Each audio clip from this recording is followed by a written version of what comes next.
Hello everyone.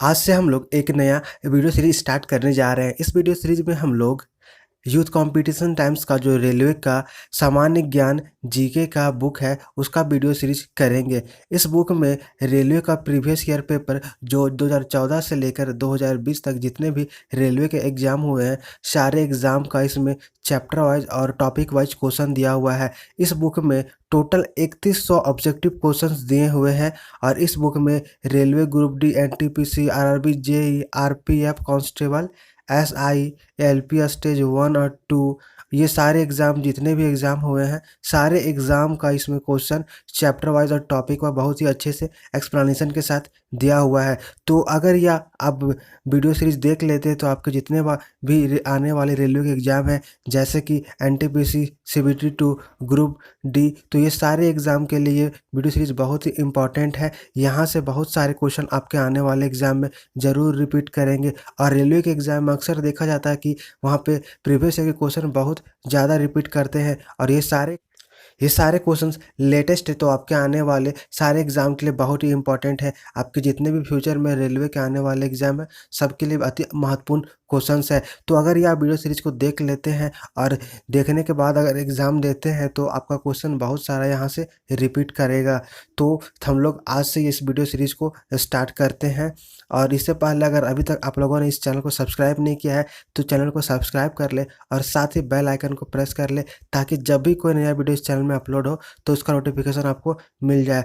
तो आज सबसे पहले हम लोग इसका इतिहास का प्राचीन इतिहास में जितने सारे क्वेश्चन दिए हुए हैं उसको डिस्कस करेंगे। इसी तरह इसको हम आने वाले वीडियो में पार्ट बाय पार्ट और जितने सारे दिए हुए हैं चैप्टर सारे चैप्टर का एक एक चैप्टर करके वीडियो अपलोड करेंगे। तो आज इसका इस वीडियो सीरीज का पार्ट 1 वीडियो है। इस वीडियो में हम लोग हिस्ट्री में प्राचीन इतिहास के सारे टॉपिक के जितने क्वेश्चन दिए हुए हैं सारे को 1 बाय 1 डिस्कस करेंगे। इसके बाद हम आने वाले वीडियो में इसके बाद और जितने भी टॉपिक बचेंगे चैप्टर बचेंगे उसको हम आने वाले वीडियो में पार्ट बाय पार्ट अपलोड करेंगे। तो आज सबसे पहले हम लोग इतिहास में प्राचीन इतिहास के सारे क्वेश्चंस को डिस्कस करेंगे।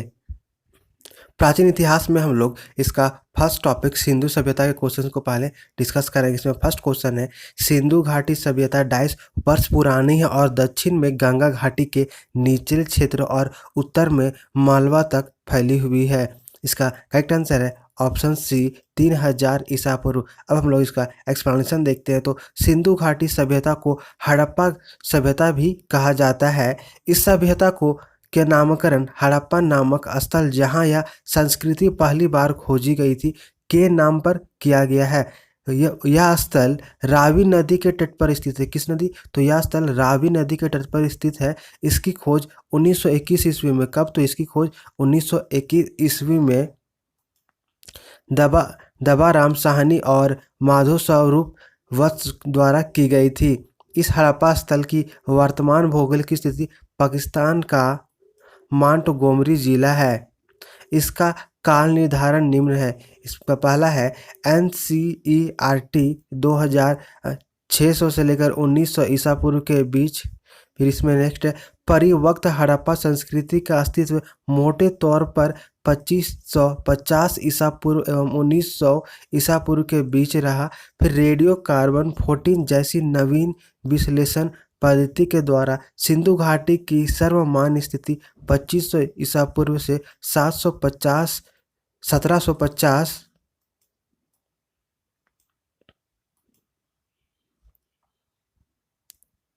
1750 ईसा पूर्व मानी गई है। नेक्स्ट इसमें कुछ इतिहासकार सिंधु घाटी सभ्यता की तिथि 3250 ईसा पूर्व से 2750 ईसा पूर्व मानते हैं। उपयुक्त व्याख्या को ध्यान में रखते हुए निकटतम विकल्प सी को सही माना जा सकता है।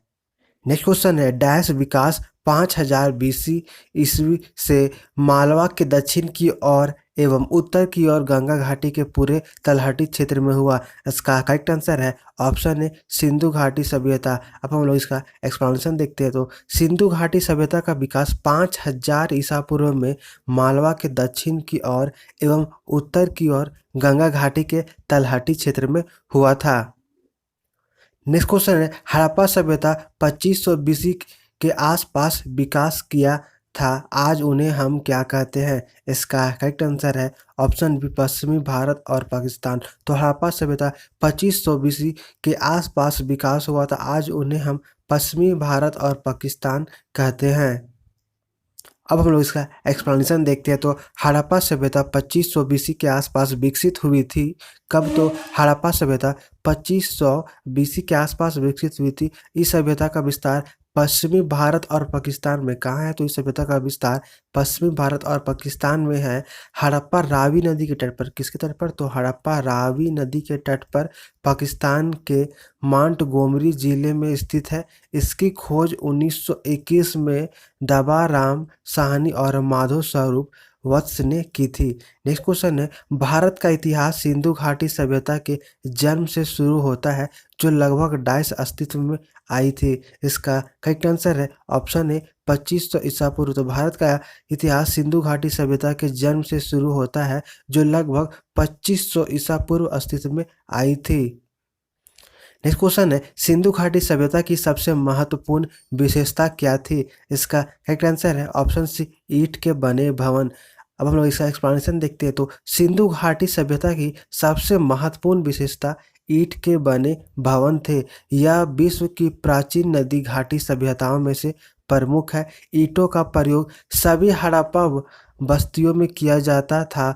इस समय की ईंटें एक निश्चित अनुपात में, जो सामान्यतः 4:2:1 में था। नेक्स्ट क्वेश्चन है, सिंधु घाटी सभ्यता है, इसका करेक्ट आंसर है ऑप्शन डी कांस्य युगीन सभ्यता। तो सिंधु घाटी सभ्यता एक कांस्य युगीन सभ्यता है। अब हम लोग इसका एक्सप्लेनेशन देखते हैं। तो सिंधु घाटी सभ्यता को कांस्य युगीन सभ्यता भी कहा जाता है। यह सभ्यता में पहली बार कांसा धातु का प्रयोग किया गया था, जो तांबे और टीन का मिश्रण था। सिंधु घाटी के 1400 केंद्रों को खोजा जा चुका है, जिसमें 925 केंद्र भारत में है। यह सभ्यता सिंधु और उसकी सहायक नदियों के आसपास विस्तृत थी। नेक्स्ट क्वेश्चन है, सिंधु सभ्यता के लोग डैश बनाने के लिए तांबे और टीन को मिश्रित करते थे। इसका करेक्ट आंसर है ऑप्शन बी कांस्य। तो सिंधु सभ्यता के लोग कांस्य बनाने के लिए तांबे और टीन को मिश्रित करते थे। नेक्स्ट क्वेश्चन है, निम्नलिखित में से कौन सा सिंधु घाटी सभ्यता का महत्वपूर्ण स्थान नहीं है? इसका करेक्ट आंसर है ऑप्शन डी आजमगढ़। आजमगढ़ सिंधु घाटी सभ्यता का एक महत्वपूर्ण स्थान नहीं है। अब हम लोग इसका एक्सप्लेनेशन देखते हैं। तो सिंधु सभ्यता या सैंधव सभ्यता नागरीय सभ्यता थी। सैंधव सभ्यता के प्रमुख स्थल निम्न उसमें है मोहनजोदड़ो, हड़प्पा, चिन्हुदड़ो, लोथल, बनावली, धौलावीरा, राखीगढ़ी एवं कालीबंगन। अर्थात सिंधु सभ्यता में आजमगढ़ का कोई स्थान नहीं है। नेक्स्ट क्वेश्चन है, मोहनजोदड़ो नाम का अर्थ डाइस में मुर्दों का टीला है। इसका करेक्ट आंसर है ऑप्शन डी सिंधी। अब हम लोग इसका एक्सप्लेनेशन देखते हैं। तो सिंधी भाषा में मोहनजोदड़ो का अर्थ मृतकों का टीला है। क्या है? तो सिंधी भाषा में मोहनजोदड़ो का अर्थ मृतकों का टीला है। यह दुनिया का सबसे पुराना नियोजित और उत्कृष्ट शहर माना जाता है। यह सिंधु घाटी सभ्यता का सबसे परिपक्व शहर है। यह नहर वर्तमान में पाकिस्तान के सिंधु घाटी के किनारे स्थित है और इसका उत्खनन राखल दास बनर्जी ने 1922 ईस्वी में जॉन मार्शल के निर्देशन में की थी। कब? तो इसका उत्खनन राखल दास बनर्जी ने 1922 ईस्वी में जॉन मार्शल के निर्देशन में की थी। नेक्स्ट क्वेश्चन है, हड़प्पा के लोग निम्नलिखित भगवान में से किसकी पूजा नहीं करते थे? इसका करेक्ट आंसर है ऑप्शन बी विष्णु। तो हड़प्पा के लोग विष्णु भगवान की पूजा नहीं करते थे। अब हम लोग इसका एक्सप्लेनेशन देखते हैं। तो मोहनजोदड़ो की एक मोहर एक वास्तविक चिन्ह तथा एक त्रिमुखी पुरुष को सिंहासन पर योग मुद्रा में बैठे दिखाया गया है, जिसे शिव का आदि रूप माना जाता है। इसके दाएं तरफ हाथी एवं बाएं बाघ तथा बाएं तरफ गैंडा एवं भैंसे का अंकन है।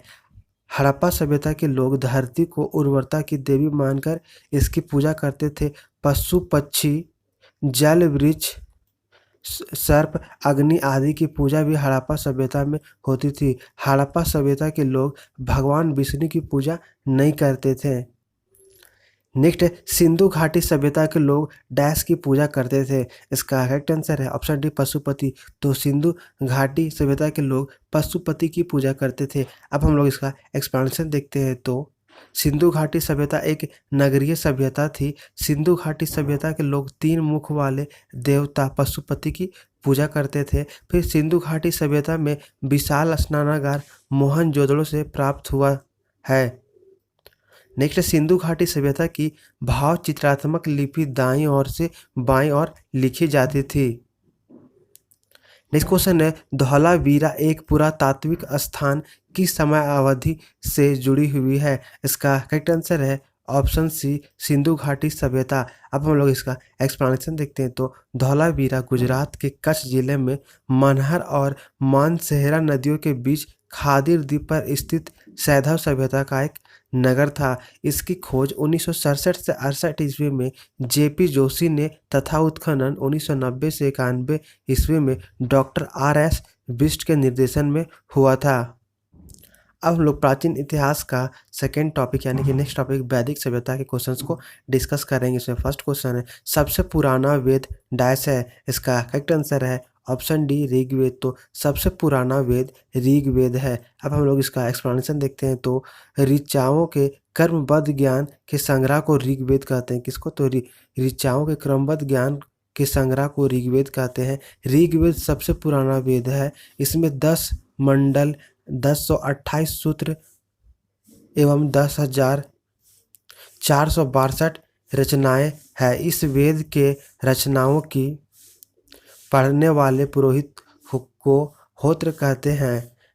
विश्वामित्र द्वारा रचित ऋग्वेद के तीसरे मंडल में सूर्य देवता सावित्री को समर्पित प्रसिद्ध गायत्री मंत्र है। इसके 9वें मंडल में देवता सोम का उल्लेख है। नेक्स्ट क्वेश्चन है ऋग्वेद में ऐसे डैश मंत्र है जिनमें अपारमाणविक बल खिल्य भजन शामिल है। इसका करेक्ट आंसर ऑप्शन बी 1028। तो ऋग्वेद में 1028 ऐसे मंत्र है जिनमें अप्रमाणिक बल खिल्य भजन शामिल है। नेक्स्ट है ऋग्वेद में डैश मंत्र है। इसका करेक्ट आंसर है ऑप्शन बी 1028। तो ऋग्वेद में 1028 मंत्र है। नेक्स्ट है निम्नलिखित में से कौन सा वेद जादुई अनुष्ठानों और वशीकरण के बारे में बताता है। इसका करेक्ट आंसर है ऑप्शन ए अर्थवेद। अब हम लोग इसका एक्सप्लेनेशन देखते हैं। तो अर्थवेद को ब्रह्म वेद भी कहा जाता है अथवा ऋषि के नाम पर इस वेद का नाम अर्थवेद पड़ा। इसमें 20 अध्याय 1031 या फिर 731 या 730 सूत्र और 5987 मंत्र है। इसमें वशीकरण जादू टोना भूत प्रेतों और औषधियों से संबंधित मंत्रों का वर्णन है। काशी का प्राचीनतम उल्लेख अर्थवेद में ही मिलता है। नेक्स्ट क्वेश्चन है निम्नलिखित में से कौन सा वेद में संगीत का वर्णन है। इसका करेक्ट आंसर है ऑप्शन ए सामवेद। अब हम लोग इसका एक्सप्लेनेशन देखते हैं। तो सामवेद में पाई जा सकने वाली ऋचाओं का संकलन है। इसे भारतीय संगीत का जनक कहते हैं। इसके पाठकर्ता को उद्गाता कहा जाता है। नेक्स्ट है यजुर्वेद में यजुर का अर्थ क्या है। इसका करेक्ट आंसर है ऑप्शन सी बलिदान। तो यजुर्वेद में यजुर का अर्थ बलिदान होता है। अब यजुर्वेद में यजुर का अर्थ बलिदान होता है। यजुर्वेद हिंदू धर्म का एक महत्वपूर्ण श्रुति धर्म ग्रंथ है। इसमें यज्ञ एवं बलि की प्रक्रिया के बारे में बताया गया है। यह हिंदू धर्म के 4 प्रमुख ग्रंथों में से एक है। नेक्स्ट क्वेश्चन है निम्न में से किस वेद में बीमारियों का उपचार दिया गया है। इसका करेक्ट आंसर है ऑप्शन डी अथर्व। अथर्ववेद में बीमारियों के उपचार के बारे में बताया गया है। अथर्ववेद में मनुष्यों के सामान्य विचारों तथा अंधविश्वासों का विवरण मिलता है। इसमें विविध विषयों से संबंधित मंत्र तथा रोग निवारण समन्वय राजभक्ति विवाह तथा प्रणव गीतों आदि के विवरण सुरक्षित है। यह अथर्व ऋषि द्वारा रचित है। नेक्स्ट क्वेश्चन है भारत का राष्ट्रीय आदर्श वाक्य सत्य में जयते अर्थात सत्य की हमेशा विजय होती है किस प्राचीन भारतीय शास्त्र से उद्धत एक मंत्र है। इसका करेक्ट आंसर है ऑप्शन बी मंडको उपनिषद। तो भारत का राष्ट्रीय आदर्श वाक्य सत्य में जयते अर्थात सत्य की हमेशा विजय होती है, मांडुक्य उपनिषद से लिया गया है। यह सम्राट अशोक द्वारा बनवाए गए सिंह स्तंभ सारनाथ से लिया गया है। नेक्स्ट क्वेश्चन है, निम्नलिखित में से किस उपनिषद में वसुधैव कुटुंबकम शब्द का उल्लेख किया गया है? इसका करेक्ट आंसर है ऑप्शन ए महाउपनिषद। तो महाउपनिषद में वसुधैव कुटुंबकम शब्द का उल्लेख किया गया है। इसका अर्थ धरती ही परिवार होता है। नेक्स्ट क्वेश्चन है, डैश उपनिषदों से डैश उपनिषद मुख्य माने जाते हैं? इसका करेक्ट आंसर है ऑप्शन ए 108 उपनिषदों से 11 उपनिषद प्रमुख माने जाते हैं। अब हम लोग इसका एक्सप्लेनेशन देखते हैं। तो उपनिषद ही समस्त भारतीय दर्शन के मूल स्रोत है।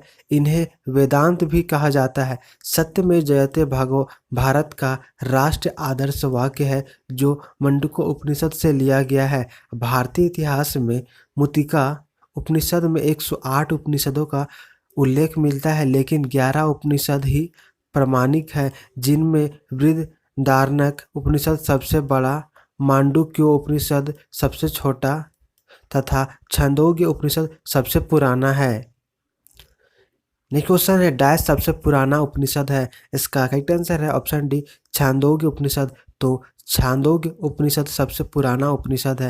नेक्स्ट क्वेश्चन है, प्रारंभिक भारतीय दार्शनिक के अनुसार प्रत्येक वस्तु डैश मूल तत्वों से बनी है? इसका करेक्ट आंसर है ऑप्शन डी 5। तो प्रारंभिक भारतीय दार्शनिक के अनुसार प्रत्येक वस्तु 5 मूल तत्वों से बनी है। अब हम लोग इसका एक्सप्लेनेशन देखते हैं। तो पंचभूत यानी कि पंच तत्व या फिर पंच महाभूत भारतीय दर्शन में सभी पदार्थों के मूल माने जाते हैं।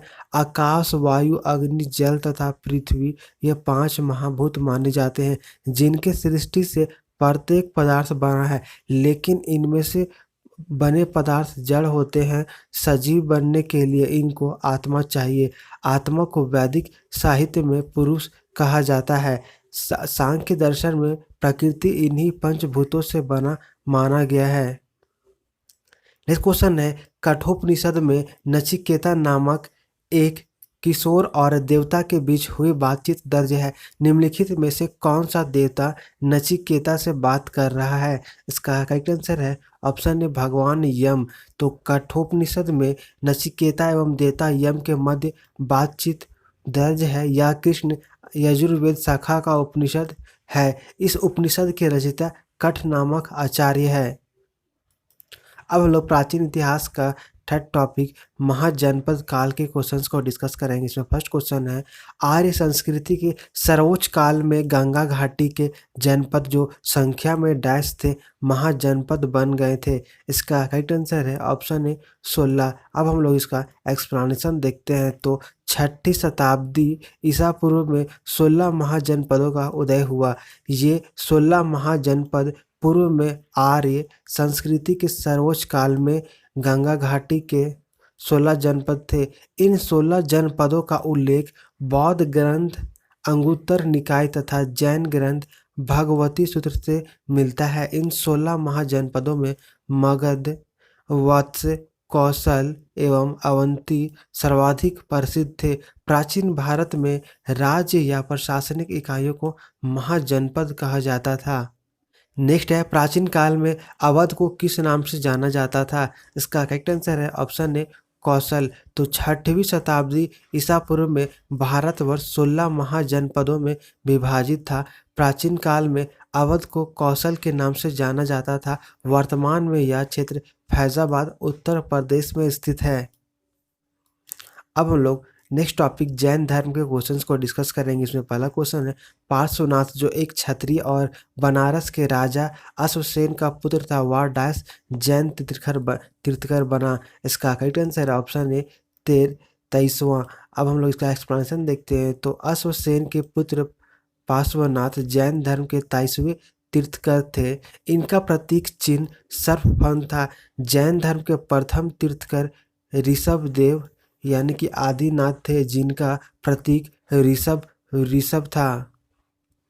नेक्स्ट क्वेश्चन है, महावीर डैश तीर्थकरों के में अंतिम तीर्थकर माने जाते हैं? इसका करेक्ट आंसर ऑप्शन सी 24। तो महावीर 24 तीर्थकरों में अंतिम तीर्थकर माने जाते हैं।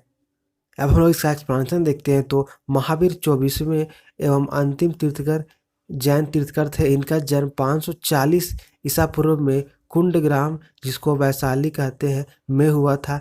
इन्हें जंबिक गांव के समीप रिजु पालिका नदी के तट पर साल वृक्ष के नीचे ज्ञान प्राप्त हुआ था। नेक्स्ट क्वेश्चन है, त्रिरत्न की अवधारणा डैश से संबंधित है। इसका करेक्ट आंसर है ऑप्शन बी जैन धर्म से और ऑप्शन सी बौद्ध धर्म से, यह दोनों से संबंधित है। अब हम लोग इसका एक्सप्लेनेशन देखते हैं। तो जैन धर्म के अनुसार त्रिरत्न सम्यक दर्शन, सम्यक ज्ञान एवं सम्यक आचरण है। बौद्ध धर्म के अनुसार त्रिरत्न बुद्ध, धम्म और संघ है।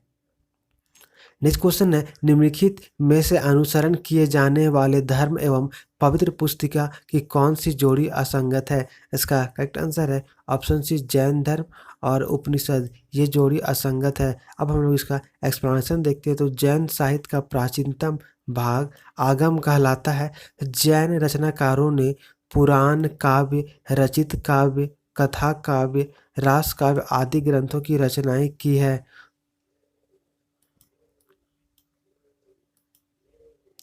फिर इसमें उपनिषद हिंदू धर्म के महत्वपूर्ण श्रुति धर्म ग्रंथ है। ये वैदिक वाग्मय के अभिन्न अंग है। इनमें परमेश्वर, परमात्मा, ब्रह्मा और आत्मा के स्वभाव और संबंध का बहुत ही दार्शनिक और ज्ञान पूर्वक वर्णन किया गया है। अब लोग बौद्ध धर्म के क्वेश्चंस को डिस्कस करेंगे। इसमें फर्स्ट क्वेश्चन है, डैश का जन्म 560 ईसा पूर्व में हुआ था और 480 ईसा पूर्व में 80 वर्ष की उम्र में उनकी मृत्यु हो गई थी। इसका करेक्ट आंसर है गौतम बुद्ध। तो यहाँ पे गौतम बुद्ध नहीं दिया है। तो गौतम बुद्ध का जन्म 560 ईसा पूर्व में हुआ था और 480 ईसा पूर्व में 80 की उम्र में उनकी मृत्यु हो गई थी। और इसमें गौतम बुद्ध का जन्म 563 ईसा पूर्व में लुम्बिनी में यानी कपिलवस्तु तथा मृत्यु 80 वर्ष की अवस्था में 483 ईस्वी की में कुशीनगर उत्तर प्रदेश में हुई थी। नेक्स्ट क्वेश्चन है, किस वृक्ष के नीचे रानी माया देवी ने गौतम बुद्ध को जन्म दिया था। इसका करेक्ट आंसर है ऑप्शन है साल का वृक्ष। अब हम लोग इसका एक्सप्लेनेशन देखते हैं। तो गौतम बुद्ध का जन्म 563 ईस्वी पूर्व में कपिलवस्तु के लुम्बिनी नामक स्थान पर साल वृक्ष के नीचे हुआ था। इनके पिता सुदोधन शाक्य गण के मुखिया थे। गौतम बुद्ध को 6 वर्ष की कठिन तपस्या के बाद वैशाख पूर्णिमा के दिन निर्जना यानी कि फल्गु नदी के किनारे पीपल वृक्ष के नीचे ज्ञान प्राप्त हुआ था। नेक्स्ट क्वेश्चन है, बुद्ध धर्म की नींव डैश महान सच्चाइयों एवं डैश अंगीय पथ पर आधारित है। इसका करेक्ट आंसर है ऑप्शन डी 4 और 8। बौद्ध धर्म की नींव 4 महान सच्चाइयों एवं 8 अंगीय पथ पर आधारित है। बुद्ध ने सांसारिक दुखों के संबंध और 4 आर्य सत्यों यानी सच्चाइयों का उपदेश दिया। इसे संस्कृत में तत्ववारी आर्य सत्यानी और पाली में चतरी आर्य सच्चानी कहते हैं। भगवान बुद्ध के 4 अर्थ सत्य निम्न है। इसमें पहला है दुख, तो संसार में दुख है। दूसरा है दुख समुदाय, तो दुख का कारण है। तीसरा है दुख निरोध, तो दुख का निवारण है। चौथा है दुख निरोधगामिनी प्रतिपदा, तो निवारण के लिए अष्टांगिक मार्ग है। इन सांसारिक दुखों से मुक्ति हेतु बुद्ध ने अष्टांगिक मार्ग का वर्णन किया है। ये है सम्यक दृष्टि, सम्यक संकल्प, सम्यक वाक, सम्यक कर्मांत, सम्यक आजीव, सम्यक व्यायाम, सम्यक स्मृति और सम्यक समाधि। नेक्स्ट क्वेश्चन है, निम्नलिखित में से कौन सा भगवान बुद्ध की 4 महान सच्चाइयों में नहीं है। इसका करेक्ट आंसर है ऑप्शन सी यदि इच्छाओं से छुटकारा नहीं मिलता है तो दुखों से निवारण हो सकता है। नेक्स्ट क्वेश्चन है, त्रिपिटक पवित्र धर्म ग्रंथ कौन सी धर्म ग्रंथ से संबंधित है। इसका करेक्ट आंसर है ऑप्शन डी बौद्ध धर्म। तो बौद्ध साहित्य को त्रिपिटक कहा जाता है। यह पाली भाषा में रचित है। कौन सी भाषा, तो ये पाली भाषा में रचित है। बुद्ध की मृत्यु के बाद उनकी शिक्षाओं को संकलित कर 3 भागों विनय पिटक, सूत्र पिटक और अभिधम्म पिटक में विभाजित किया गया है। यह पिटक शब्द का अर्थ होता है टोकरी। इसमें पहला है सुत्त पिटक। तो सुत्त का अर्थ धर्म उपदेश होता है। इस पिटक में बौद्ध धर्म के उपदेश संग्रहित है। इसमें बुद्ध के पूर्व जन्म की कथाओं का इसमें बुद्ध के पूर्व जन्म की कथाएं भी है। फिर दूसरा है इसमें विनय पिटक। तो इस पिटक में मठ में विनाश निवास करने वाले भिक्षु एवं भिक्षुणियों के दैनिक जीवन संबंधी आचार विचार एवं अनुशासन संबंधी नियम दिए गए हैं। फिर इसमें नेक्स्ट है अभिधम्म पिटक। तो इस पिटक में बौद्ध दार्शनिक सिद्धांतों का वर्णन है। नेक्स्ट क्वेश्चन है त्रिपिटक दास उपदेशों का सबसे पहला संग्रह है। इसका करेक्ट आंसर ऑप्शन सी बौद्ध धर्म। तो त्रिपिटक बौद्ध धर्म उपदेशों का सबसे पहला संग्रह है। नेक्स्ट क्वेश्चन है गौतम बुद्ध ने अपना प्रथम प्रवचन कहाँ दिया था। इसका करेक्ट आंसर है ऑप्शन बी सारनाथ। तो गौतम बुद्ध ने अपना प्रथम प्रवचन सारनाथ में दिया था। अब हम लोग इसका एक्सप्लेनेशन देखते हैं। तो सारनाथ वाराणसी से 10 किलोमीटर पूर्वोत्तर में स्थित प्रमुख बौद्ध तीर्थ स्थल है। ज्ञान प्राप्ति के पश्चात भगवान बुद्ध ने अपना प्रथम उपदेश यहीं दिया था, जिसे धर्म चक्र प्रवर्तन के नाम से दिया जाता है और जो बौद्ध मत के प्रचार प्रसार का आरंभ था। यह स्थान बौद्ध धर्म के 4 प्रमुख तीर्थों में से एक है। नेक्स्ट क्वेश्चन है गौतम बुद्ध को ज्ञान कहाँ प्राप्त हुआ था। इसका करेक्ट आंसर है ऑप्शन ए बौद्ध गया। तो गौतम बुद्ध को बौद्ध गया में ज्ञान की प्राप्ति हुई थी। अब हम लोग इसका एक्सप्लेनेशन देखते हैं। तो बौद्ध धर्म के प्रवर्तक गौतम बुद्ध का जन्म कपिल वस्तु के समीप लुम्बिनी वन में 563 ईसा पूर्व में हुआ था। कब? तो 563 ईसा पूर्व में हुआ था। इनके पिता शुद्धोधन शाक्य गण के मुखिया थे। इनकी माता महामाया कोलीय वंशीय थी। 35 वर्ष की आयु में उरुवेला यानी कि बोध गया में बोधि पीपल वृक्ष के नीचे निर्जना नदी के तट पर वैशाख पूर्णिमा के दिन इन्हें ज्ञान प्राप्त हुआ। इसके पश्चात ये बुद्ध कहलाए। बुद्ध ने अपना सर्वाधिक उपदेश कौशल देश की राजधानी श्रावस्ती में दिया। नेक्स्ट क्वेश्चन है बौद्ध ग्रंथों का अध्ययन करने के लिए विजयवाड़ा में कौन सा चीनी विद्वान रहा। इसका करेक्ट आंसर ऑप्शन बी जुआंग जांग। तो बौद्ध ग्रंथों का अध्ययन करने के लिए विजयवाड़ा में जुआंग यान नामक चीनी विद्वान रहता था। चीनी बौद्ध धर्म की चीनी शाखा है। बौद्ध धर्म की परंपराओं में 2000 वर्षों तक चीनी संस्कृति एवं सभ्यता का गहरा प्रभाव छोड़ा। यह बौद्ध परंपराएं चीनी कला, राजनीति, साहित्य, दर्शन तथा चिकित्सा में देखी जा सकती है।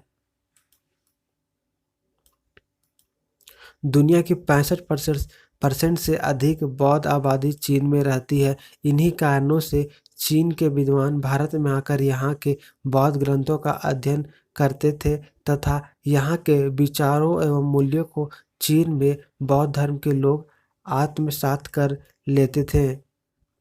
नेक्स्ट क्वेश्चन है बौद्ध गया किस भारतीय राज्य में स्थित है। इसका करेक्ट आंसर है ऑप्शन बी बिहार। तो बौद्ध गया भारत के बिहार राज्य में स्थित है। बौद्ध गया में बोधि वृक्ष के नीचे गौतम बुद्ध को ज्ञान की प्राप्ति हुई थी।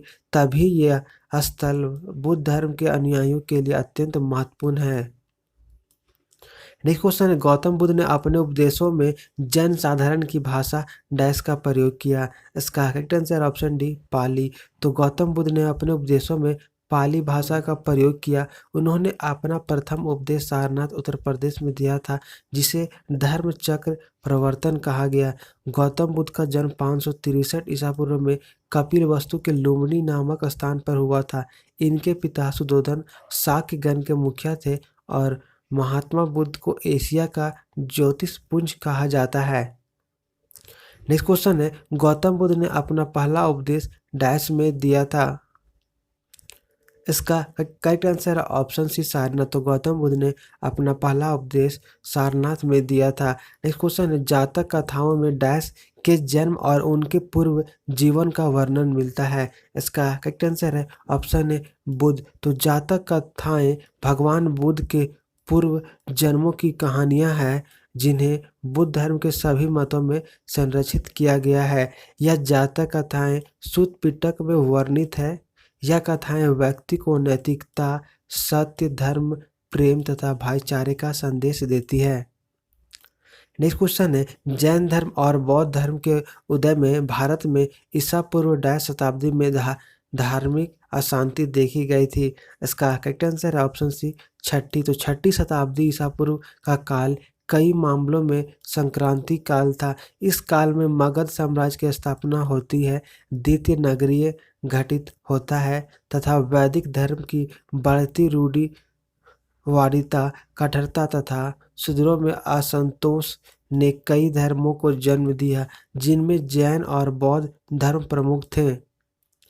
नेक्स्ट क्वेश्चन है, गौतम बुद्ध की माँ का नाम क्या था? इसका करेक्ट आंसर ऑप्शन है माया। तो गौतम बुद्ध की माता का नाम माया देवी था, जो कोलीय गणराज्य की राजकुमारी थी।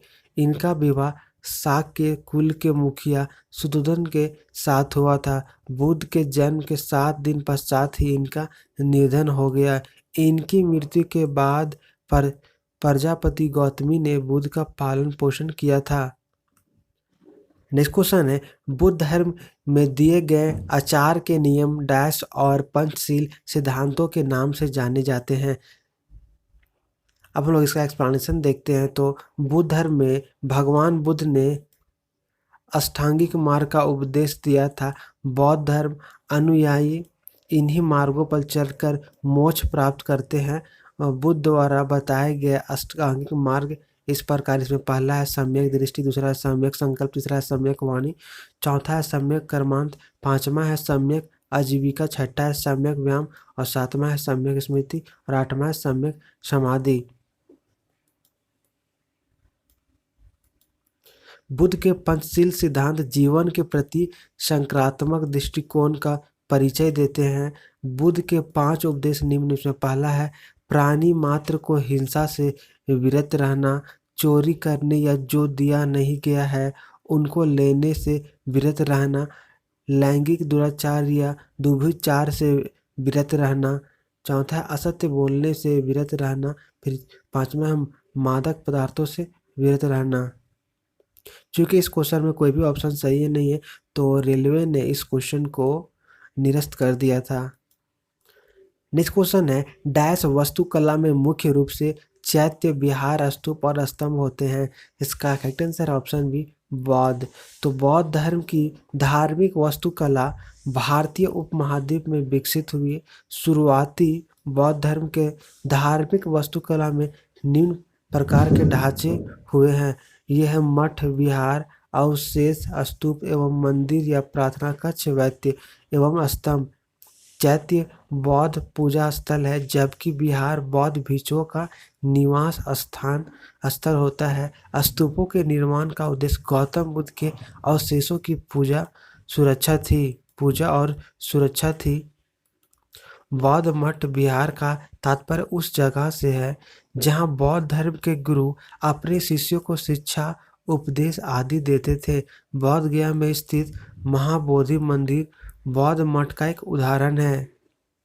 नेक्स्ट क्वेश्चन है, बौद्ध तीर्थ स्थान दांत का मंदिर यहाँ स्थित है। इसका करेक्ट आंसर है ऑप्शन बी श्रीलंका। तो बौद्ध तीर्थ स्थान दांत का मंदिर श्रीलंका के कैंडी शहर में स्थित है। कैंडी के पूर्व राजशाही मंदिर में महात्मा बुद्ध के दांत रखे गए थे।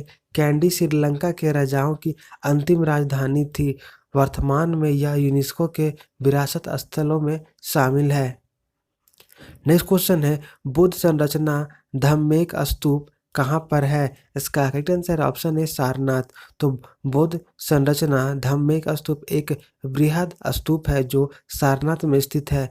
धम्मेक स्तूप का निर्माण 500 ईस्वी में मौर्य सम्राट अशोक द्वारा 249 ईस्वी पूर्व में बनाए गए एक स्तूप और अन्य कई स्मारकों के स्थान पर किया गया था। नेक्स्ट क्वेश्चन है, बोरोबुदुर बुद्ध मंदिर कहाँ स्थित है? इसका करेक्ट आंसर है ऑप्शन सी इंडोनेशिया। तो बोरोबुदुर अथवा बोरोबुदुर इंडोनेशिया के मध्य जावा प्रांत में मंगेलांग नगर में स्थित 750 से 850 ईस्वी के मध्य का महायान बौद्ध विहार है। यह आज भी संसार में सबसे बड़ा बौद्ध विहार है। इसका निर्माण 9वीं सदी में शैलेंद्र राजवंश के दौरान हुआ था।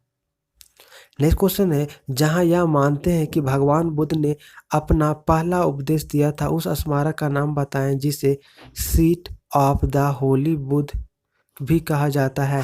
इसका करेक्ट आंसर है ऑप्शन ए धम्मेक स्तूप सारनाथ। तो महात्मा बुद्ध ने अपना पहला उपदेश सारनाथ पंचवगियों को दिया था। इसी स्थान पर सम्राट अशोक ने धम्मेक स्तूप का निर्माण करवाया था।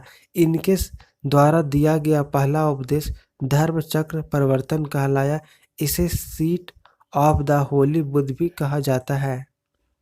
नेक्स्ट क्वेश्चन है निम्नलिखित में से कौन सा एक बुद्ध की भी शिक्षाओं का संग्रह है। इसका करेक्ट आंसर है ऑप्शन डी त्रिपिटक। तो त्रिपिटक बौद्ध धर्म का आधारभूत और मुख्य ग्रंथ है।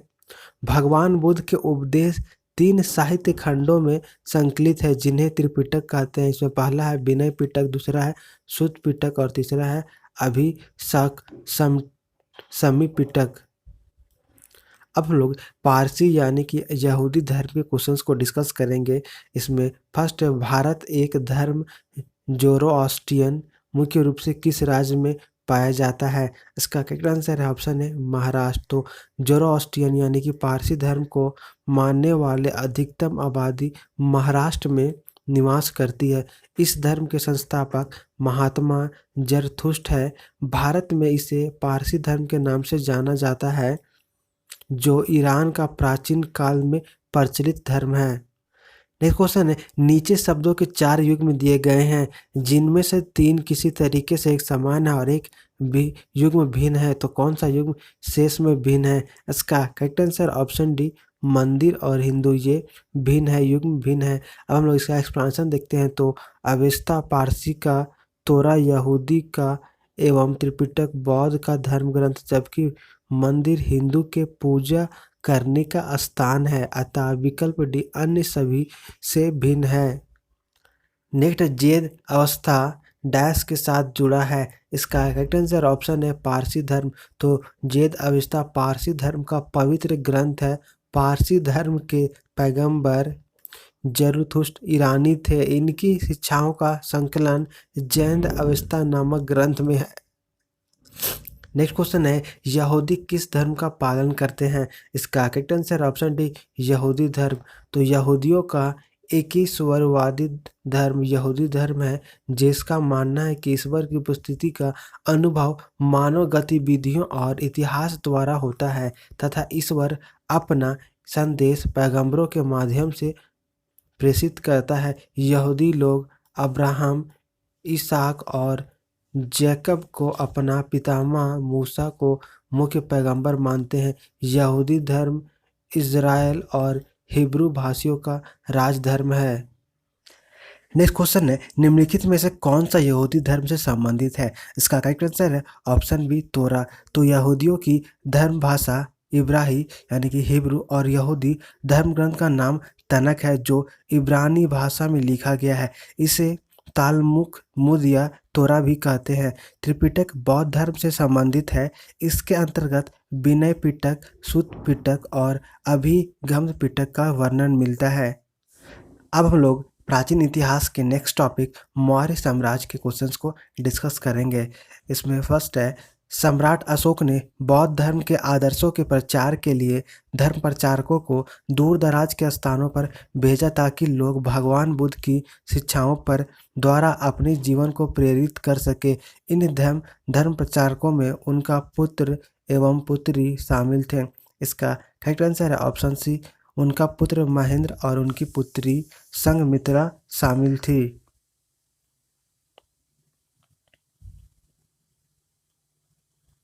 अब हम लोग इसका एक्सप्लेनेशन देखते हैं। तो सम्राट अशोक ने बौद्ध धर्म के आदर्शों के प्रचार के लिए धर्म प्रचारकों को दूर दराज के स्थानों पर भेजा ताकि लोग भगवान बुद्ध की शिक्षाओं द्वारा अपने जीवन का उद्धार कर सके। इसने बौद्ध धर्म के प्रचार एवं प्रसार के लिए अपने पुत्र महेंद्र एवं पुत्री संघमित्रा को श्रीलंका भेजा। सम्राट अशोक का नाम देवा नाम प्रिय है। उनका शासनकाल 273 ईसा पूर्व से 232 ईसा पूर्व था। नेक्स्ट क्वेश्चन है निम्नलिखित में से कौन से राजा संघमित्रा और महेंद्र वर्मन के पिता थे। इसका correct answer option C Ashok. तो अशोक संघमित्रा और महेंद्र वर्मन के पिता थे।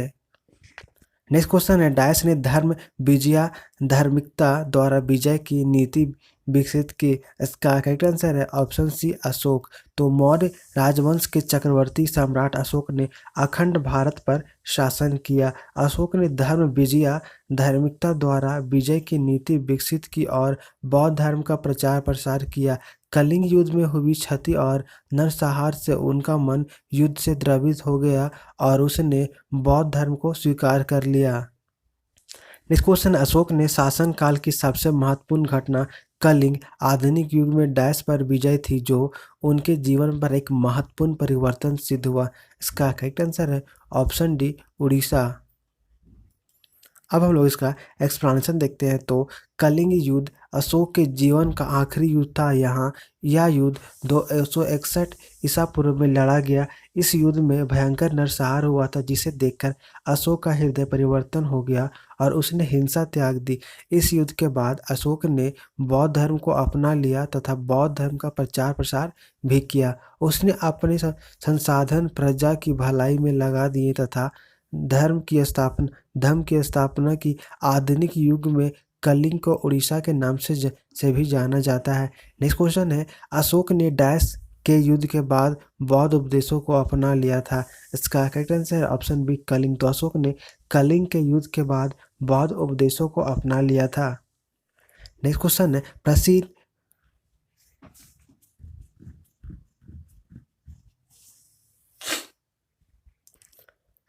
है, प्रसिद्ध कलिंग युद्ध ने सम्राट अशोक को युद्ध छोड़ने बौद्ध धर्म अपनाने के लिए प्रेरित किया था। यह युद्ध उड़ीसा में कब लड़ा गया था? इसका करेक्ट आंसर है ऑप्शन ए 261 बीसी। भारतीय इतिहास में कलिंग के युद्ध का प्रमुख स्थान है। यह युद्ध महान सम्राट अशोक ने 261 ईसा पूर्व में लड़ा था जिसमें सम्राट अशोक विजयी हुए। कलिंग युद्ध का वर्णन एवं अशोक के हृदय परिवर्तन की बात अशोक ने के 13वें शिलालेख में वर्णित है। नेक्स्ट क्वेश्चन है, चंद्रगुप्त का पुत्र डैश मौर्य साम्राज्य के सिंहासन पर बैठने वाला दूसरा शासक था।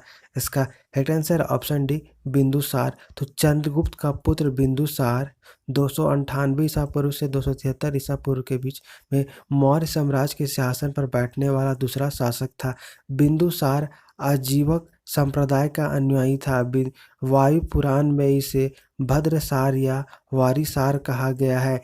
बिंदुसार को अमित्र घात के नाम से भी जाना जाता है।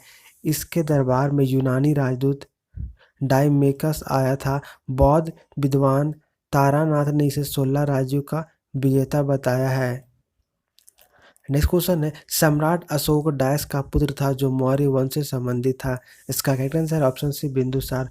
तो सम्राट अशोक बिंदुसार का पुत्र था जो मौर्य वंश से संबंधित था। मौर्य वंश का संस्थापक चंद्रगुप्त मौर्य था। चंद्रगुप्त मौर्य का उत्तराधिकारी बिंदुसार हुआ जो 298 ईसा पूर्व में मगध की राजगद्दी पर बैठा। बिंदुसार का उत्तराधिकारी अशोक महान हुआ जो 269 ईसा पूर्व में मगध की राजगद्दी पर बैठा। राजगद्दी पर बैठने के समय अशोक अवंती का राज्यपाल था।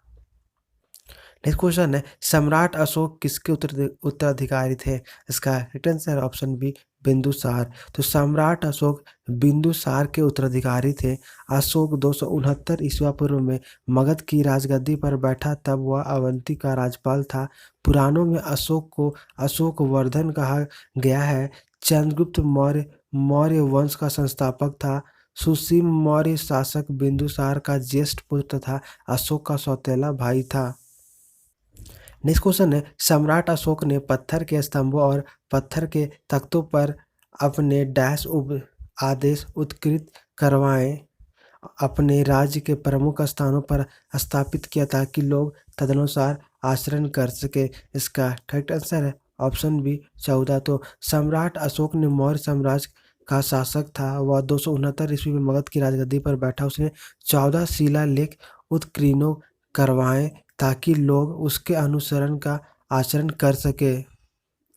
नेक्स्ट क्वेश्चन है, महान सम्राट अशोक किस वंश के थे? इसका करेक्ट आंसर है ऑप्शन है मौर्य वंश। तो महान सम्राट अशोक मौर्य वंश के थे। नेक्स्ट क्वेश्चन है, डैश मौर्य साम्राज्य की राजधानी थी। इसका करेक्ट आंसर है ऑप्शन बी पाटलिपुत्र। तो मौर्य साम्राज्य की स्थापना चंद्रगुप्त मौर्य ने 323 ईस्वी पूर्व में की थी। उन्होंने नंद वंश के शासक धनानंद को पराजित करने कर मौर्य साम्राज्य को स्थापित किया। मौर्य साम्राज्य की राजधानी पाटलिपुत्र थी। नेक्स्ट क्वेश्चन है, कौटिल्य का अर्थशास्त्र हमें डैश प्रशासन के बारे में जानकारी देता है। इसका करेक्ट आंसर है ऑप्शन बी मौर्य। तो कौटिल्य या फिर चाणक्य या फिर विष्णुगुप्त सम्राट चंद्रगुप्त मौर्य के महामंत्री थे। अर्थशास्त्र कौटिल्य द्वारा रचित एक संस्कृत ग्रंथ है। उन्होंने चंद्रगुप्त के प्रशासकीय उपयोग तथा मौर्य काल के इतिहास को जानने के लिए इन ग्रंथ की रचना की थी। इसमें राज व्यवस्था, कृषि, न्याय एवं राजनीति आदि के विभिन्न पहलुओं पर विचार किया गया है। नेक्स्ट क्वेश्चन है, चाणक्य एक अन्य नाम क्या था? इसका correct answer option B Vishnugupta. तो चाणक्य का एक अन्य नाम विष्णुगुप्त था। नेक्स्ट क्वेश्चन है, मेगास्थनीज भारत आने वाले सबसे शुरुआती खोजकर्ताओं में से एक था। उसका संबंध किस देश से था? इसका करेक्ट आंसर ऑप्शन है यूनान। तो यूनानी राजदूत मेगास्थनीज चंद्रगुप्त मौर्य के दरबार में यूनानी सम्राट सेल्यूकस के राजदूत के रूप में भारत आया था। नेक्स्ट क्वेश्चन है, सम्राट अशोक ने अपने राज्यकाल में 12 वर्ष में एक विशेष अधिकारी की नियुक्ति की जो भूमि का सर्वेक्षण करता था तथा भू अभिलेखों का रखरखाव करता था और न्याय का पालन करता था। इन अधिकारियों को डैश कहा जाता था। इसका करेक्ट आंसर ऑप्शन सी रज्जुक। इन अधिकारियों को रज्जुक कहा जाता था। सम्राट अशोक ने अपने राज्यकाल के 12वें वर्ष में एक विशेष अधिकारी नियुक्त की जो भूमि का सर्वेक्षण करता था तथा भू अभिलेखों का रख रखाव करता था और न्याय का पालन करता था। इन अधिकारियों को रज्जुक कहा जाता था। नेक्स्ट क्वेश्चन है, किस राजा की कहानी मुद्रा राक्षस नाटक का विषय है? इसका करेक्ट आंसर है ऑप्शन डी चंद्रगुप्त मौर्य। अब हम लोग इसका एक्सप्लेनेशन देखते हैं। तो मुद्रा राक्षस की रचना विशाख दत्त ने की थी। इस ग्रंथ से मौर्य इतिहास मुख्यतः चंद्रगुप्त मौर्य के जीवन पर प्रकाश पड़ता है। इनमें चंद्रगुप्त मौर्य की वृषल तथा कुलहीन कहा गया है। नेक्स्ट क्वेश्चन है, मौर्य वंश को किस वंश ने समाप्त किया? इसका करेक्ट आंसर है ऑप्शन ए शुंग वंश। तो मौर्य वंश के अंतिम शासक बृहदस्थ की हत्या इसके सेनापति पुष्यमित्र शुंग ने 185 ईस्वी में कर दी और मगध पर शुंग वंश की स्थापना की। इस वंश का शासन उत्तर भारत में 187 ईस्वी पूर्व से 75 ईसा पूर्व तक यानी 112 वर्षों तक रहा था। पुष्यमित्र शुंग इस राजवंश का प्रथम शासक था। नेक्स्ट क्वेश्चन है, मौर्य वंश का अंतिम शासक कौन था? इसका करेक्ट आंसर है ऑप्शन सी बृहदस्थ। तो मौर्य वंश का अंतिम सम्राट बृहदर्थ था। अब लोग प्राचीन इतिहास के नेक्स्ट टॉपिक मौर्य काल के क्वेश्चंस को डिस्कस करेंगे। इसमें फर्स्ट है, कनिष्क किस वंश से संबंधित थे? इसका करेक्ट आंसर है ऑप्शन सी कुषाण। तो कनिष्क कुषाण वंश से संबंधित थे। तो कनिष्क कुषाण वंश का सबसे प्रतापी शासक था। इसने 78 ईस्वी में अपना राज्य रोहन किया था और इस उपलक्ष्य में एक संवत चलाया जो शंख संवत कहलाता है, जिसे भारत सरकार द्वारा प्रयोग में लाया जाता है। 78 ईस्वी को शक युग का आरंभ भी माना जाता है। इसके शासनकाल में चौथी बुद्ध संगति कुंडवलन में बौद्ध विद्वान वसुमित्र की अध्यक्षता में हुई। कनिष्क बौद्ध धर्म के महायान संप्रदाय का अनुयायी था। इसका राज वैद्य चरक था जिसने चरक संहिता की रचना की। कनिष्क की मृत्यु 102 ईस्वी में हो गई थी। कुषाण वंश का अंतिम शासक वासुदेव था। कौन था? तो वासुदेव था। नेक्स्ट कनिष्क डैश वंश का सम्राट था। इसका करेक्ट आंसर है ऑप्शन बी कुषाण। तो कनिष्क कुषाण वंश का सम्राट था। नेक्स्ट क्वेश्चन है, शक युग का आरंभ हुआ था। इसका करेक्ट आंसर ऑप्शन डी सन 78 ईस्वी में। तो शक युग का आरंभ सन 78 ईस्वी में हुआ था। नेक्स्ट क्वेश्चन है, कुषाण राजाओं में सबसे मशहूर डैश थे जो कुषाण राजवंश में तीसरे शासक थे। इसका correct answer option D Kanishka. अब हम लोग इसका एक्सपांशन देखते हैं। तो कुषाण शासकों में सबसे प्रसिद्ध कनिष्क थे जो कुषाण राजवंश के तीसरे शासक थे। इनकी राजधानी पुरुषपुर यानी कि पेशावर थी। कुषाण वंश का संस्थापक कुजुल किडफिसेस था। कनिष्क भारतीय इतिहास में अपनी विजय, धार्मिक प्रवृत्ति, साहित्य, कला प्रेमी होने के नाते विशेष स्थान रखता है। नेक्स्ट क्वेश्चन है, ईसा पूर्व 2.5 शताब्दी की शुरुआत में कुषाणों ने भारत की उत्तर पश्चिम सीमा पर अपना अधिकार स्थापित किया। इसका करेक्ट आंसर है ऑप्शन सी पहली। तो ईसा पूर्व पहली शताब्दी के आरंभ में यानी कि 15 ईस्वी में कुषाण ने भारत के उत्तर पश्चिम सीमा पर अपना अधिकार स्थापित किया था। कुषाण वंश का संस्थापक कुजुल किड फिशेस था, जो चीनी समुदाय से संबंधित था। इस वंश का सबसे महत्वपूर्ण शासक कनिष्क था, जो 78 ईस्वी में राजा बना। कनिष्क बौद्ध धर्म का अनुयायी था। कौन सा धर्म? तो कनिष्क बौद्ध धर्म का अनुयायी था। उसने शासन काल में चतुर्थ बौद्ध संगति का आयोजन कुंडवलन यानी कश्मीर में किया गया था। नेक्स्ट क्वेश्चन है, उड़ीसा के उदयगिरी से हाथी गुफा शिलालेख कलिंग के राजा डैश ने लिखा था। इसका करेक्ट आंसर है ऑप्शन ए खारवेल। तो उड़ीसा में उदयगिरी नामक पहाड़ी की गुफा में एक शिलालेख प्राप्त हुआ, जो हाथी गुफा शिलालेख के नाम से प्रसिद्ध है। इसे तिथि रहित अभिलेख भी कहते हैं। इसे कलिंग राज खारवेल ने उत्कीर्ण करवाया था। यह लेख प्राकृतिक भाषा में थी और प्राचीन भारतीय इतिहास में इसका बहुत अधिक महत्व है। अब हम लोग प्राचीन इतिहास के नेक्स्ट टॉपिक गुप्त एवं गुप्तोत्तर साम्राज्य के क्वेश्चंस को डिस्कस करेंगे। इसमें फर्स्ट क्वेश्चन है, हर्षवर्धन के राजसभा कवि कौन थे? इसका करेक्ट आंसर है ऑप्शन बी बाणभट्ट। तो बाणभट्ट हर्षवर्धन की राजसभा के दरबारी कवि थे। ये संस्कृत के प्राकंड विद्वान थे। इन्होंने हर्षचरित की कादम्बरी की रचना की थी। चंदबरदाई पृथ्वीराज चौहान के राजकवि थे। इन्होंने पृथ्वीराज रासो की रचना की थी। जयदेव लक्ष्मण सेन ने दरबारी कवि थे, यानी कि जयदेव लक्ष्मण सेन के दरबारी कवि थे। इन्होंने गीत गोविंद की रचना की थी। नेक्स्ट क्वेश्चन है, हर्ष की मृत्यु के बाद 7वीं शताब्दी के आसपास डैश प्रभुत्व में आए और उनके काल को भारत के अंधे युग के रूप में माना जाता था। इसका करेक्ट आंसर है ऑप्शन ए राजपूत। तो हर्षवर्धन की मृत्यु के पश्चात उसका संपूर्ण साम्राज्य छोटे छोटे राज्यों में बंट गया, जिसमें अधिकांश राज्य के शासक राजपूत जाति के थे। 7वीं से 12वीं सदी भारतीय इतिहास में राजपूत युग के नाम से भी जानी जाती है। हर्ष की मृत्यु के बाद राजपूतों, गुर्जर, प्रतिहार, पाल तथा राष्ट्रकूटों में त्रिकोणात्मक संघर्ष हुआ, जिसमें गुर्जर प्रतिहार वंश विजयी हुए और कन्नौज पर आधिपत्य हुआ। नेक्स्ट क्वेश्चन है, चंद्रगुप्त द्वितीय ने गुप्त साम्राज्य का डैश ईस्वी में गुजरात तक विस्तार कर लिया था। इसका करेक्ट आंसर है ऑप्शन डी 390। तो चंद्रगुप्त द्वितीय ने गुप्त साम्राज्य का 390 ईस्वी में गुजरात तक विस्तार कर लिया था। नेक्स्ट क्वेश्चन है, चीनी यात्री इत सिंह डैश में 3 वर्ष ठहरकर संस्कृत सीखा था। इसका करेक्ट आंसर है ऑप्शन ए ताम्रलिप्ति। तो इत सिंह चीनी बौद्ध यात्री था। यह 7वीं शताब्दी के अंत में भारत आया। वह दक्षिण के समुद्री मार्ग से होकर भारत आया। सुमात्रा तथा लंका होते हुए वह ताम्रलिप्ति पहुंचा, जहां 3 वर्षों तक रहकर संस्कृत का अध्ययन किया। नेक्स्ट क्वेश्चन है, हर्षवर्धन की मृत्यु के बाद प्रतिहार, पाल एवं राष्ट्रकूट वंश के राजाओं ने डैश पर आधिपत्य प्राप्त करने के लिए दूसरे के साथ युद्ध किया। इसका करेक्ट आंसर है ऑप्शन बी कन्नौज। तो हर्ष के पश्चात कन्नौज विभिन्न शक्तियों का केंद्र बन गया।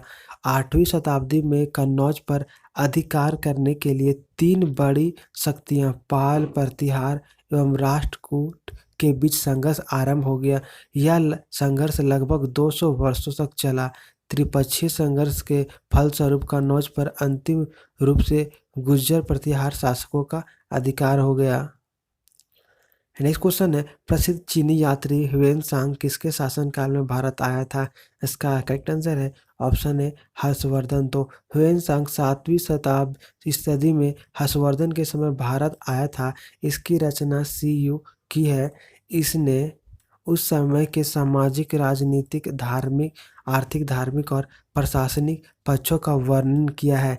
यह भारत में 627 ईस्वी से 643 ईस्वी तक रहा तथा बौद्ध शाखों का अध्ययन किया। ह्वेनसांग को यात्रियों का राजकुमार भी कहा जाता है। नेक्स्ट क्वेश्चन है डैश एक चीनी बौद्ध भिक्षु था जिसने नालंदा में बौद्ध शास्त्रों का अध्ययन किया और 627 से 643 ईस्वी तक भारत की 17 वर्ष की लंबी यात्रा के लिए प्रसिद्ध है। इसका करेक्ट आंसर है ऑप्शन सी ह्वेनसांग। तो ह्वेनसांग एक चीनी बौद्ध भिक्षु था जिसने नालंदा में बौद्ध शास्त्रों का अध्ययन किया था। नेक्स्ट क्वेश्चन है इनमें से कौन सा चीनी यात्री नालंदा और छात्र और शिक्षक दोनों के रूप में रहा। इसका करेक्ट आंसर है ऑप्शन सी ह्वेनसांग। तो चीनी यात्री ह्वेनसांग हर्षवर्धन के शासनकाल में नालंदा आया और छात्र और शिक्षक दोनों के रूप में रहा। नेक्स्ट क्वेश्चन है 4वीं शताब्दी की शुरुआत में गुप्तों ने डैश में एक छोटा सा साम्राज्य स्थापित कर लिया था। इसका करेक्ट आंसर है ऑप्शन सी मगध। तो 4वीं शताब्दी के में उत्तर भारत के मगध में एक नए वंश का उदय हुआ। इस वंश का नाम गुप्त वंश था। इस वंश के संस्थापक श्रीगुप्त थे। मौर्य वंश के पतन के पश्चात नष्ट हुई मगध की राजनीति एकता को पुनः स्थापित करने का श्रेय गुप्त वंश को है। नेक्स्ट क्वेश्चन है निम्नलिखित में से कौन सा नगर गुप्त वंश की राजधानी था। इसका करेक्ट आंसर है ऑप्शन ए पाटलिपुत्र। तो कुषाणों के पतन के बाद उत्तर भारत में अनेक राज्यों का उदय हुआ जिनमें से मगध में गुप्त राजवंश की भी एक था। गुप्त वंश का संस्थापक श्रीगुप्त था। इसके बाद घटोत्कच शासक हुआ। गुप्त वंश का वास्तविक संस्थापक चंद्रगुप्त प्रथम को माना जाता है। गुप्तों की राजधानी पाटलिपुत्र जिसका आधुनिक नाम पटना है वो थी। नेक्स्ट क्वेश्चन है गुप्त साम्राज्य के वास्तविक संस्थापक कौन थे। इसका करेक्ट आंसर है ऑप्शन सी श्रीगुप्त। तो गुप्त वंश का संस्थापक श्रीगुप्त था जिसने महाराज की उपाधि धारण की थी। श्रीगुप्त के बाद उसका पुत्र घटोत्कच गुप्त वंश का शासक बना। इसके बाद चंद्रगुप्त प्रथम राजा बना जो गुप्त वंश का शक्तिशाली शासक था। चंद्रगुप्त प्रथम को ही गुप्त वंश का वास्तविक संस्थापक माना जाता है। नेक्स्ट क्वेश्चन है निम्नलिखित विकल्पों में से गलत जोड़ी का चयन करें। इसका करेक्ट आंसर है ऑप्शन बी बिंबिसार और गुप्त। यह जोड़ी गलत है। अब हम लोग इसका एक्सप्लेनेशन देखते हैं। तो बिंदुसार ने 544 ईसा पूर्व में मगध पर हर्यक वंश की स्थापना की। इसके पूर्व यहाँ बृहदत्त का शासन था। बिंबिसार ने गिरिबज को अपनी राजधानी बनाई। इसने वैवाहिक संबंधों द्वारा अपनी स्थिति मजबूत की। बिंबिसार ने लिच्छवी शासक चेटक की पुत्री चलना कौशल राज प्रसेनजीत की बहन महाकौशला तथा मध्य देश की कन्या सेमा से विवाह किया। काशी महाकौशला देवी की साथ दहेज में मिला था। नेक्स्ट क्वेश्चन है गुप्त काल के दौरान चीन के किस यात्री ने भारत का भ्रमण किया था। इसका करेक्ट आंसर है ऑप्शन बी फाहियान। तो गुप्त काल के दौरान चीनी यात्री फाहियान भारत आया था। वह चंद्रगुप्त द्वितीय के शासन काल में आया था। फाहियान की भारत यात्रा का उद्देश्य बौद्ध हस्तलिपियों एवं बौद्ध स्मृतियों को खोजना था। इसलिए फाहियान ने उन्हीं स्थानों के भ्रमण को महत्व दिया जो बौद्ध धर्म से संबंधित थे। अब हम लोग प्राचीन इतिहास के नेक्स्ट टॉपिक दक्षिण भारतीय राजवंश यानी कि चोल चालुक्य पल्लव और संगम राजवंश के क्वेश्चंस को डिस्कस करेंगे। इसमें फर्स्ट क्वेश्चन है डैश 7वीं और 8वीं सदी में बहुत शक्तिशाली हो गए और कांचीपुरम उनकी राजधानी थी। इसका करेक्ट आंसर है ऑप्शन ए पल्लव। तो 7वीं और 8वीं सदी में पल्लव एक शक्तिशाली वंश के रूप में स्थापित हुए जिसका वास्तविक संस्थापक श्री विष्णु को माना जाता है। उन्होंने अवंती श्री की उपाधि धारण की। पल्लवों की राजधानी कांचीपुरम थी। श्री विष्णु के दरबार में किराता जूनियम के लेखक भैरवी को संरक्षण प्राप्त था। इस वंश के सबसे प्रतापी शासक नरसिंह वर्मन द्वितीय ने कांची के कैलाशनाथ तथा एतोवेश्वर मंदिर और महाबलीपुरम के तटीय मंदिर का निर्माण करवाया था। नेक्स्ट क्वेश्चन है डैश पांडव वंश की राजधानी थी। इसका correct answer option C Madurai. तो मदुरई पांडव वंश की राजधानी थी। तमिल प्रदेश का इतिहास मुख्य रूप से 3 राजवंशों का रहा है चोल चेर और पांड्य। तो पांड्य राजवंश का साम्राज्य तमिल प्रदेश के दक्षिणी पूर्वी छोर पर बेल्लारी नदी के किनारे स्थित है। पांड्यों की राजधानी का नाम मदुरई था।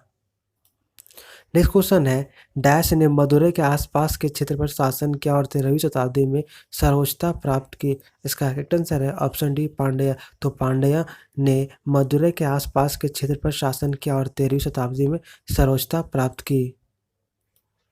अब हम लोग इसका एक्सप्लेनेशन देखते हैं। तो पांड्या वंश के शासकों ने मदुरई पर शासन किया। पांड्या वंश का इतिहास 3 चरणों में विभाजित किया जाता है। इसमें पहला है संगम कालीन पांड्य राज्य, दूसरा है कंडूगोन द्वारा स्थापित प्रथम पांड्य साम्राज्य और तीसरा है सुंदर पांड्य द्वारा स्थापित द्वितीय पांड्य साम्राज्य।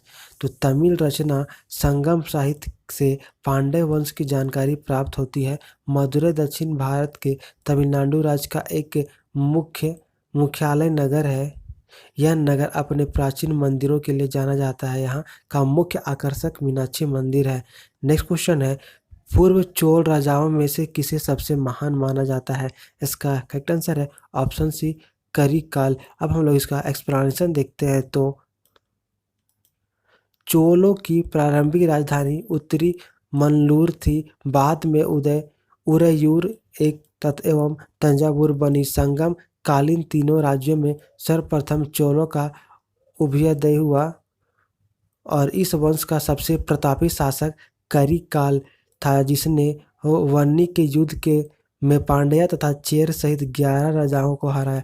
करिकाल ने कावेरी नदी के तट पर पुहार पवन नामक नगर की स्थापना की। चोलों का प्रमुख बंदरगाह कोवरीपत्तनम तथा राजकीय चिन्ह बाग था। अगर यह वीडियो आपको अच्छा लगा तो वीडियो को लाइक और शेयर करें, साथ ही चैनल को सब्सक्राइब जरूर करें। इसके बाद इस बुक के और जितने भी ऑब्जेक्टिव क्वेश्चन बचे हुए हैं उसको हम आने वाले वीडियो में इसी तरह पार्ट बाय पार्ट अपलोड करेंगे। वीडियो देखने के लिए थैंक यू।